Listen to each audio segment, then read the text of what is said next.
Ciao e bentornati. Welcome back to Pillole D'Italiano. I am back from Italy just in time for episode number 100. Can you believe it? So what I want to do today, in preparation for a longer episode that is going to be a sort of a vlog of all the bits and pieces of videos that I took during my vacation, but that will require a lot of work on my end, so it's not ready yet, be patient. But what I want to do today is to share three takeaways, reflections, so to speak, inspired by my trip. Actually, three things that I realized during my trip, and I want to share them with you. One of them is an Italian behavior that I noticed, and I've been noticing it in the past few years, but I was finally able to understand it. It was actually explained to me.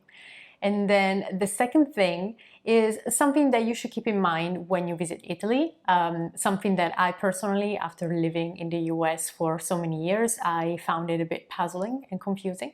So I'm going to share it with you. And the third thing is just a super embarrassing mistake that I made, because apparently sometimes I forget my own culture of origin. Before we start, a reminder to subscribe to the channel if you're new to it, or if by any chance you have not done it yet. It really helps me, and it helps me keep going with this channel. And another thing will be to click on the link in the description of this episode below to subscribe to my newsletter, so that you will be among the first ones to know about upcoming initiatives. There is a big one coming up. So if you want to be the first one to know, get access to discounts, get first dibs, subscribe to my newsletter so you're not going to miss it. All right, now that we dealt with logistics, let's talk about the first point I wanted to make. I noticed throughout the years that Italians love to communicate through WhatsApp. And I was just wondering, what's up with that? Why they're not just communicating with me not having an Italian number through WhatsApp, but also among each other. It was puzzling to me. And finally, I brought it up. I don't even remember why, but I brought it up as I was having lunch with my dad and my sister. And she told me, you know what? A lot of phone companies still have those old style offers, these packages of data, a certain number of minutes of phone calls and a certain number of text messages. Usually you can get a lot of data, even unlimited data, so that you can connect using the internet.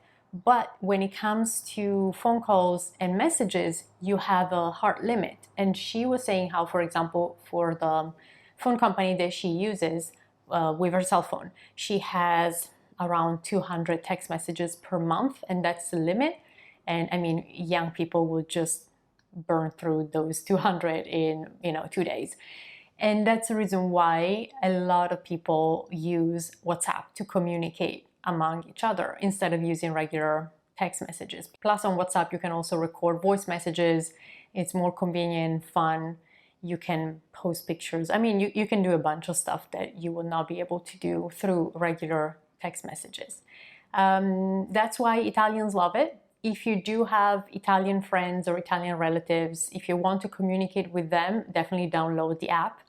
And also, if you're looking for a partner to do language exchanges with, if you want to look for Italians that want to improve their English as you're improving your Italian, my recommendation would be to communicate through WhatsApp. And no, I'm not sponsored by the company. I'm just bringing it up because it is really a big thing in Italy. And now to my second point. The thing to keep in mind if you visit Italy, and most likely you will be eating at restaurants. Of course, there are different tiers of restaurants, but what I noticed is that in almost all of them, except for the fanciest one I've been to, but we're talking about a really fancy one. Otherwise, all of the others do not allow for patrons to pay at the table. So something must have changed throughout the years, because I remember the option of asking, gesturing for the check and il conto, the check being brought to the table. But right now, in the vast majority of cases, you have to get up and pay at the register before leaving the restaurant. And the way you do it is that oftentimes, as you're ordering things, the waiter will bring a little ticket with the detailed order. If you want to add something like coffees and dessert, it will be added. so that you take that ticket and it has the table number as well, and you bring it to the register. And that's how you pay when you want to leave a restaurant. So keep that in mind, otherwise you might actually end up waiting at the table, waiting for this check that will never come. So when in doubt, you could ask il conto per favore, and they might tell you alla cassa at the register, but more often than not, you could also take the initiative, take the little ticket if you see it on your table with the detailed order, and bring it to the register and pay that way. All right, and now let's come to the third thing I wanted to share. The mistake that I made the very first time I walked into a store because I needed a couple of supplies and toiletries. Well, I've been living in the US for 8.5 years as I'm recording this video. So, of course, I've been, going back to Italy regularly, but my mindset shifted, my habits shifted a bit. So right now, when I walk into the store, I'm used to greeting the person who works there to say, hi, how are you? It's kind of a tag question. No one really answers it, but we're used to asking each other, how are you? At least here in the US. And I know that other English-speaking countries will do the same. Well, what I did once I got to the register and it was my turn to pay was just to turn around and say, ciao, come stai?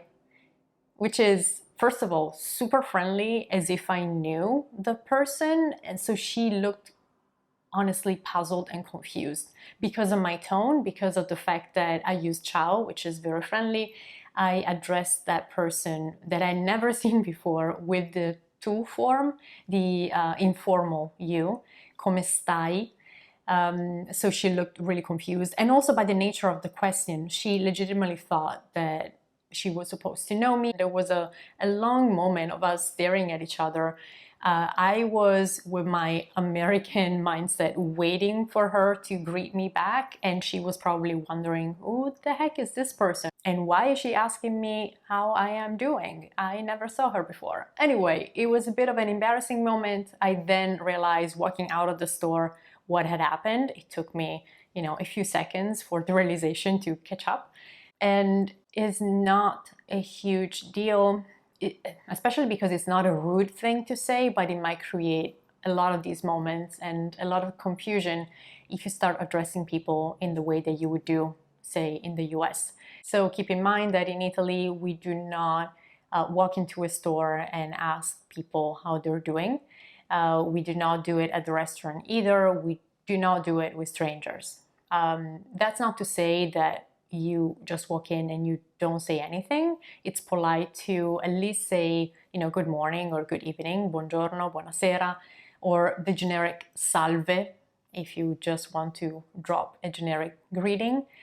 Ciao is also acceptable when that person is visibly younger than you, and you might decide to address them in a more informal way. But anyway, the come sta or come stai afterwards, that was the real weird part. All right, that's it for today. Leave me a comment and let me know if you visited Italy recently and if you noticed anything else that was extremely weird for you, if you had any moment of culture shock, so to speak. I'm curious, so please leave a comment in the comment section below and let me know.